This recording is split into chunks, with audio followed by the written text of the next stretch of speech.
Merci Seigneur, merci pour ta grâce, merci pour ta faveur, merci pour ce jour encore que toi tu nous donnes, tu nous accordes, afin que nous puissions continuer à partager ta parole autour du thème de l'Alliance.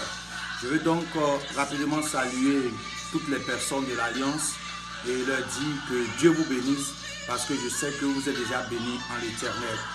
Voilà le point fondamental que je voudrais toucher aujourd'hui.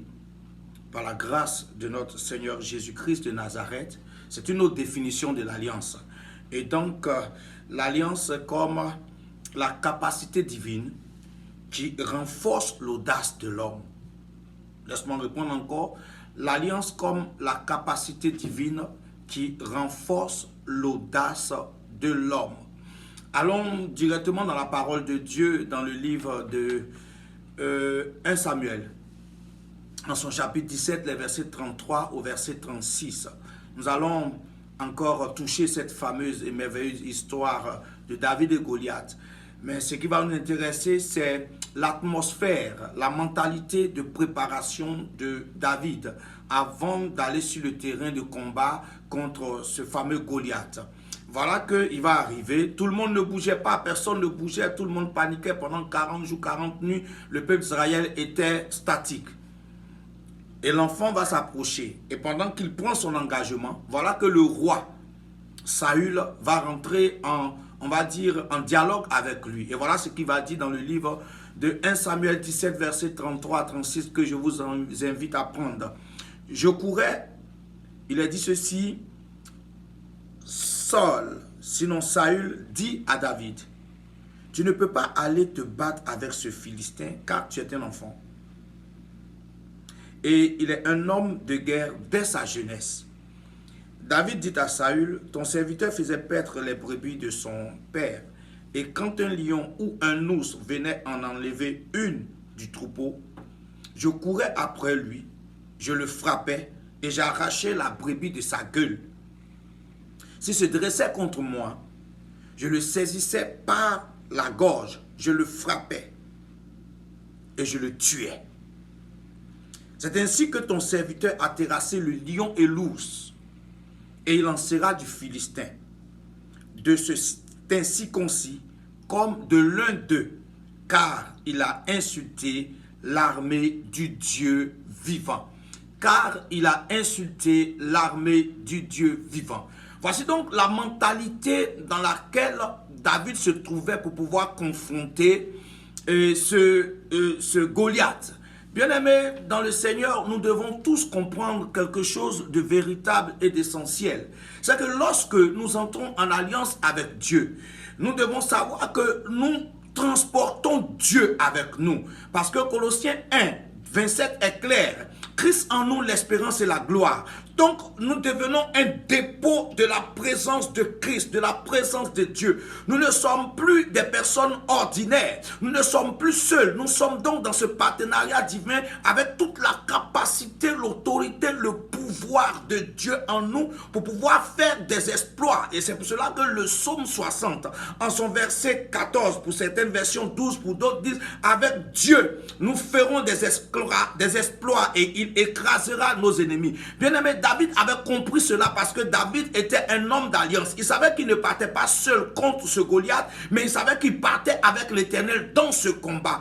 Et donc, bien-aimé, quand nous sommes des personnes d'alliance, nous devons comprendre que l'alliance, effectivement, est la capacité divine qui augmente notre audace vis-à-vis de toutes les circonstances. Bien-aimé, beaucoup de défis sont au devant de nous. Les défis à quelque niveau que ce soit que nous ne serons cités ici. Mais ce qui est essentiel, c'est de savoir que nous avons une capacité, la capacité divine. Nous avons donc une habileté, nous avons donc les moyens, nous avons donc Dieu avec nous, nous avons donc le roi de gloire avec nous, nous avons donc le Seigneur des seigneurs avec nous qui va nous permettre de relever les défis. Et à partir partir de ce moment-là, si nous sommes des hommes d'alliance, nous ne regardons pas à ce que nos yeux voient, mais nous regardons à ce que Dieu est capable de faire. Le problème de David n'était pas Goliath. Le problème de David était plutôt comment le Dieu qui en lui allait se manifester pour que les gens sachent qu'avec Dieu, lui n'était plus une personne ordinaire, mais qu'il devenait une personne extraordinaire. Donc l'alliance nous propulse dans la dimension extraordinaire de Dieu, qui fait que nous quittons le règne humain, nous quittons le contrôle humain et nous entrons dans la dimension de Dieu afin de relâcher la main, relâcher le pouvoir, relâcher l'autorité de Dieu en notre faveur. Les hommes d'alliance sont des personnes qui comprennent qu'ils ont Dieu en eux, qu'ils ont Dieu avec eux, qu'ils ont Dieu pour eux, que Dieu joue pour eux, que Dieu parle pour eux, que Dieu œuvre pour eux, que Dieu travaille pour eux, que Dieu ne permettrait pas que quelles que soient les circonstances, ils soient constamment et définitivement dans la honte. Parce que tout événement qui arrive dans la vie d'une personne, tout événement qui arrive dans la vie d'une personne est passager, elle n'est pas permanente. Donc si tu as Dieu avec toi, il va toujours créer des circonstances pour se glorifier. Donc tous les défis que nous avons dans notre vie sont des circonstances que Dieu crée afin de se glorifier. Mais si toi qui transformes ce Dieu, tu n'as pas envie de le valoriser, tu seras toujours au même stade. Si toi qui as Dieu en toi et qui es rentré en alliance avec Dieu, tu n'es pas prêt à le valoriser, tu resteras toujours au même stade. Ça, tu dois le comprendre. Et donc par rapport à cela, il est fondamental, bien aimé dans le Seigneur, de savoir qu'effectivement, au risque de me répéter, l'alliance nous introduit dans cette capacité divine. C'est-à-dire l'alliance ouvre le ciel sur nous. L'alliance permet à Dieu de descendre. L'alliance permet à Dieu d'entrer en action. Nous ne sommes que, on va dire simplement des arguments physiques et matériels. Mais Dieu voulait utiliser cette situation pour agir dans la vie d'Israël, mais eux, ils n'avaient pas compris. Je pense que tu es un homme d'alliance et que tu dois comprendre que les situations que tu traverses, c'est pour que Dieu te valorise. Je pense que tout ce qui viendra aussi, c'est pour que Dieu soit valorisé. Donc, il faudrait que tu saches dans ta marche au quotidien que Dieu veut faire des exploits, mais c'est avec toi. C'est avec toi qu'il veut travailler. Dieu ne veut pas paraître, on va dire, injuste. Parce que bon, il est Dieu. Il y a une situation se présente. Il va descendre, il va venir travailler. On va dire, mais Dieu fait combine. Plutôt, il veut passer par toi. Tu es l'homme d'alliance. Tu as la capacité de comprendre, la capacité de discerner et de cerner les choses de Dieu. C'est pas toi qui veux passer pour pouvoir être glorifié. Les hommes d'alliance sont des gens qui préparent des témoignages pour la gloire de Dieu. Parce qu'ils savent valoriser Dieu. Parce qu'ils savent honorer Dieu. Et sérieusement, parce qu'ils savent laisser la place à Dieu. Ils savent faire quoi? Laisser la place à Dieu. Dieu a mis en toi ses capacités. Tu l'as accepté, tu es un homme d'alliance, tu crois en lui. Ce n'est pas seulement des proclamations, des déclarations, mais c'est plutôt cette capacité-là de pouvoir avoir dans son esprit que les circonstances que nous allons traverser sont des circonstances de valorisation de notre Dieu.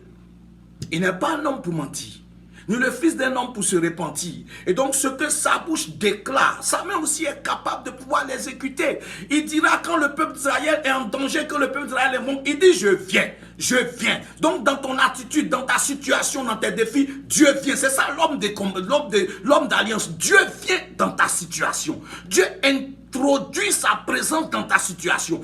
Dieu s'engage dans ta situation. Dieu est prêt pour agir en ta faveur dans ta situation. Parce que tu es une personne d'alliance. Donc David était tranquille dans son esprit. C'est vrai que tu peux être plus âgé que David, mais cela ne signifie pas que tu avais l'intelligence ou la sagesse que lui. C'est vrai que tu peux être roi. Mais ce qui a fait la différence entre David et toute l'armée d'Israël, c'était sa capacité d'expérimenter, de comprendre et de connaître Dieu. Ce qui va te permettre de faire la différence dans toute ta marche au quotidien, c'est la capacité de comprendre, de croire et d'avancer avec Dieu. Beaucoup de personnes parlent, beaucoup de personnes réagissent. Pour peu les gens tombent, pour peu les gens tournent, pour peu... Non. Il ne s'agit pas de ça. Un homme d'alliance, une personne d'alliance saisit toute occasion pour que le nom de son Dieu soit réellement glorifié.